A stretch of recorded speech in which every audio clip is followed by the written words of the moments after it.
Para começar, a gente precisa iniciar aqui o nosso go mod init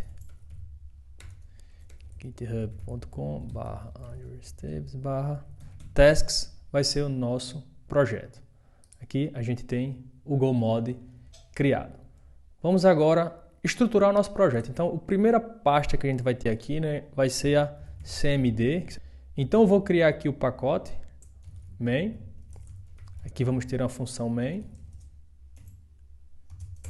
E aqui vamos fazer um teste. Print ln is running. Vamos dizer aqui que a aplicação está em execução. Voltando aqui, vamos já criar aqui outro diretório, aqui é internal. E aqui dentro do internal eu vou criar entities, que aqui a gente vai ter as nossas entidades, por exemplo, das atividades. Então aqui eu vou chamar de task. Aqui eu vou colocar, vai ser dentro do pacote entities.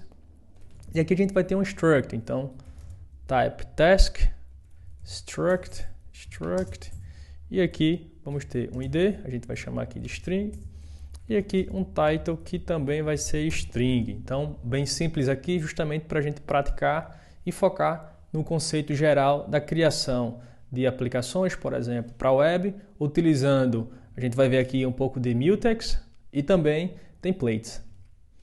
Aqui dentro agora, o que a gente precisa fazer? Né? Eu vou criar também aqui logo as outras pastas, então vamos criar aqui os nossos handlers, que eles vão ser responsáveis por estar recebendo essas requisições, que, por exemplo, a nossa aplicação web, né, o browser vai estar fazendo aí para a gente. Então, a gente faz essa requisição e aí a gente também responde essa requisição através dos handlers. Então, aqui a gente vai ter um handler, vou criar aqui rapidamente, tasks, package handlers.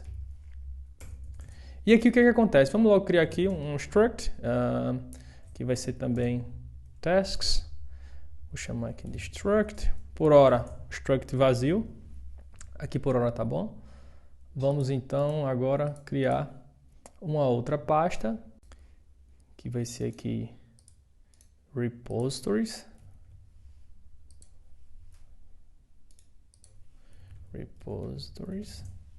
E aqui dentro a gente vai ter também um task.go. Aqui vai ser um pouco diferente, vai ser o package repositories, aqui a gente vai ser um type, e aqui a gente vai ter uma interface. Vou chamar aqui de interface, por hora é isso.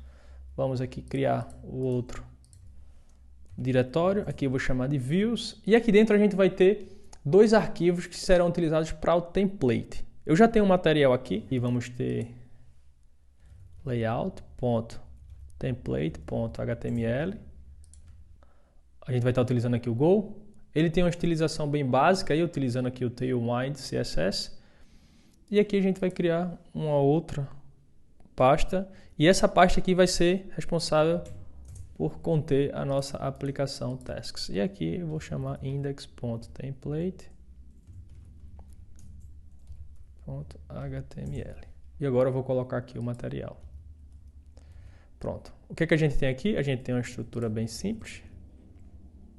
E aqui tem uns to-dos, como vocês podem observar. E esses to-dos aqui é onde a gente vai estar colocando aqui código Go para ter essa página dinâmica. Vou fechar aqui rapidamente todos esses arquivos que estão abertos. E a gente vai começar aqui e voltar aqui para o main.go e vamos aqui executar. Go run main.go. No caso aqui vai ser cmd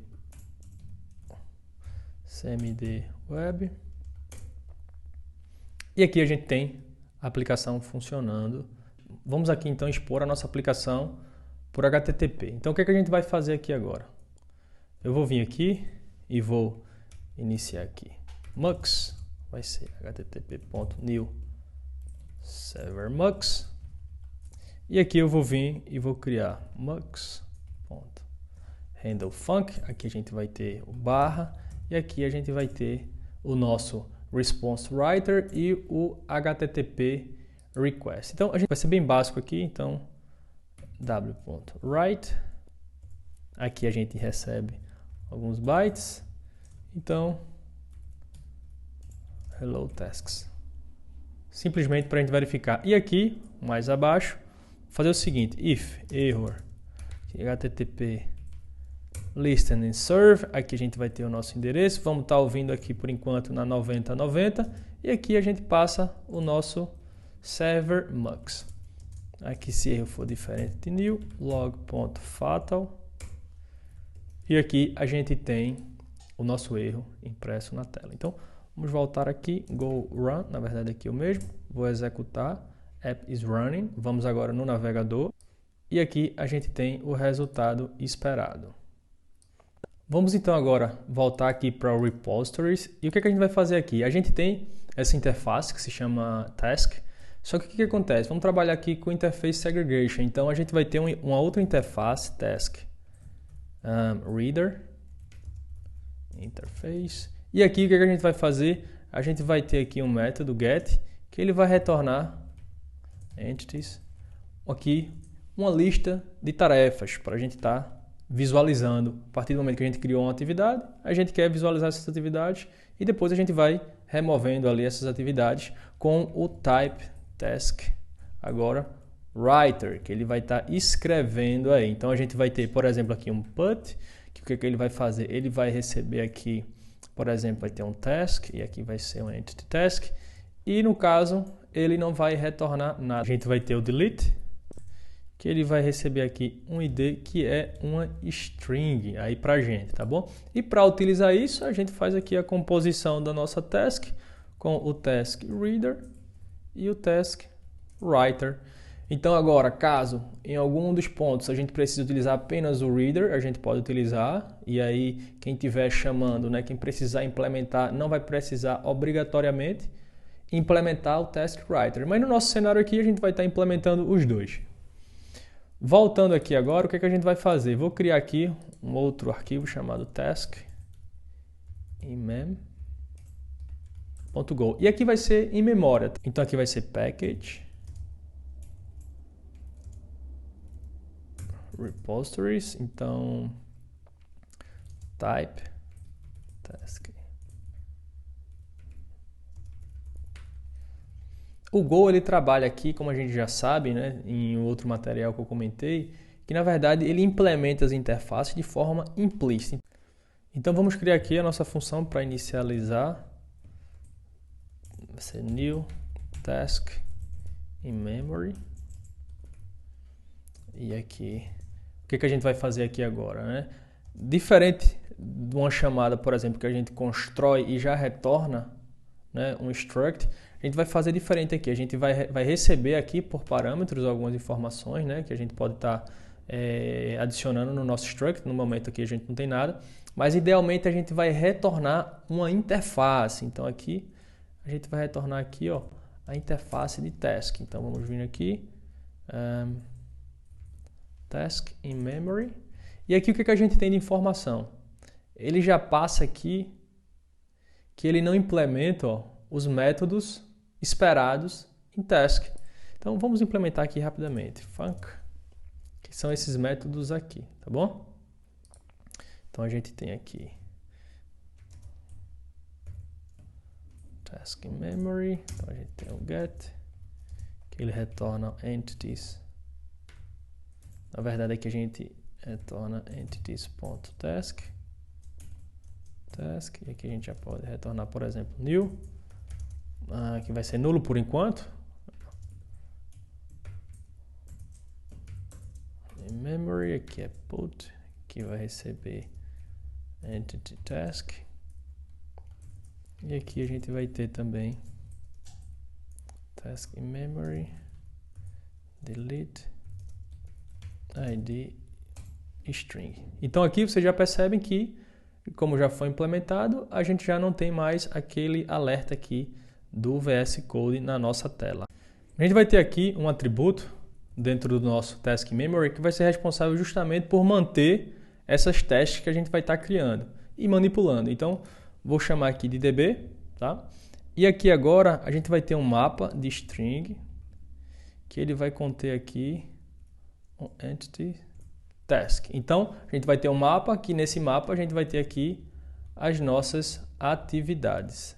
E o que a gente tem aqui? A gente tem um mapa. E o mapa, como a gente vai estar trabalhando aqui com a aplicação web, os mapas não são thread safe. Então, a gente tem que utilizar um mecanismo para garantir aí que quando a gente estiver escrevendo ou lendo, a gente tenha certeza que a gente não está, por exemplo, esbarrando em uma outra goroutine. Então aqui a gente vai conseguir evitar race conditions. Então para isso a gente vai utilizar aqui o nosso sync.mutex. Nesse caso eu vou utilizar aqui o read and writer mutex. Por quê? Porque aqui a ideia é que a gente vai ter as escritas, mas a gente vai ter muito mais leituras.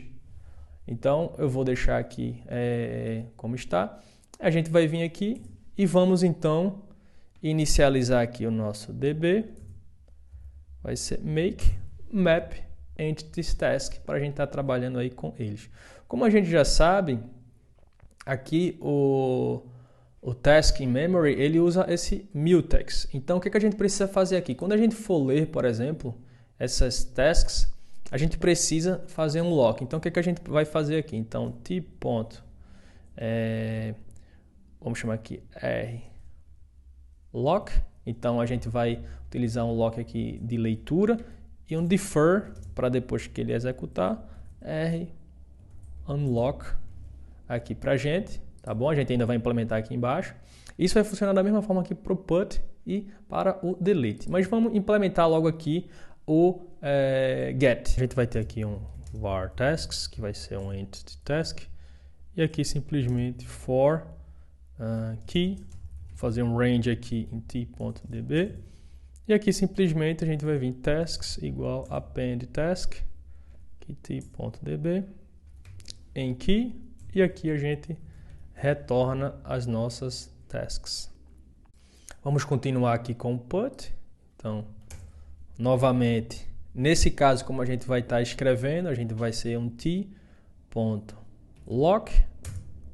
E aqui vamos fazer o nosso defer.unlock.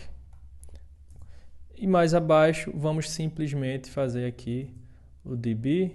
Aqui a gente vai ter o task.id. E aqui a gente vai ter o próprio task para ir para a gente. A gente vai estar utilizando aqui o Google UUID. Já já a gente está instalando aqui para a gente utilizar quando a gente for criar, por exemplo, as nossas tasks. Para remover, vai funcionar aqui de forma similar. Então, defer mais uma vez, unlock, delete. Então, a gente tem o nosso mapa, que é o tdb, e aqui a gente vai ter o nosso ID. Vamos então voltar aqui no nosso handler. E aqui o nosso handler, a gente ainda não criou o nosso new tasks handler. E aqui a gente vai retornar o nosso task, um ponteiro, então aqui return, que nesse caso vai ser o nosso tasks. Nesse caso aqui eu vou até remover esse task handler aqui, que não precisa. Então aqui dentro o que a gente vai receber? A gente vai receber o repositório de task. Por quê? Porque aí a gente desacopla, por exemplo, o nosso handler e posteriormente a gente pode introduzir o MySQL, PostgreSQL ou algum outro banco de dados que a gente queira estar trabalhando.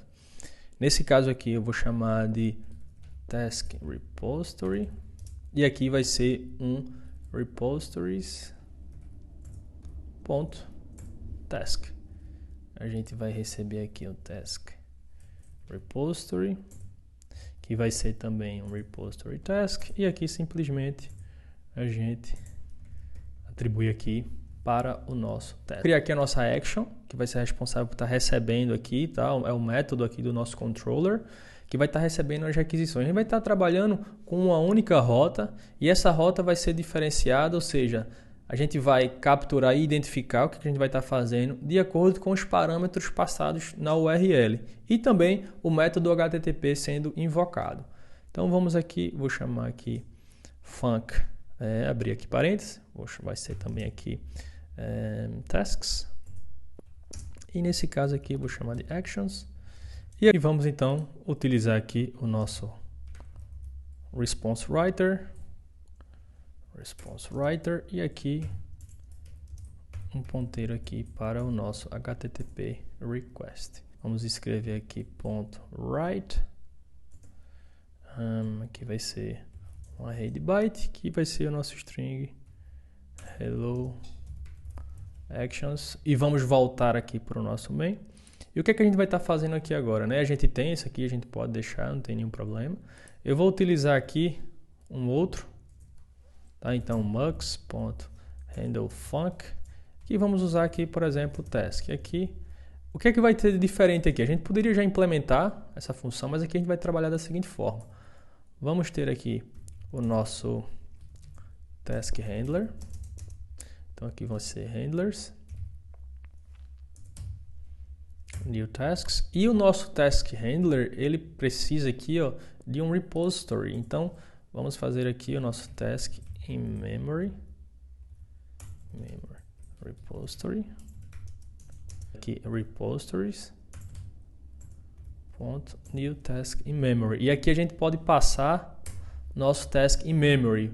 Então perceba que como a gente inverteu aqui a dependência, a gente pode a qualquer momento trocar esse aqui para usar um outro, tá? Então inclusive a gente pode vir aqui e só utiliza aqui task repository, porque depois a gente poderia usar o MySQL. Então a ideia é, implementando todos aqueles métodos, essa troca aí fica transparente para o nosso handler.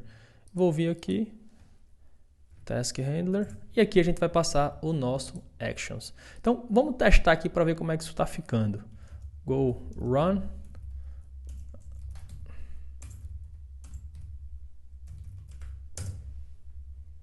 App is running. Vim aqui.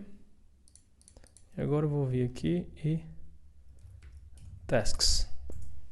Então aqui hello from actions, conforme esperado, que é isso que o nosso handler está retornando.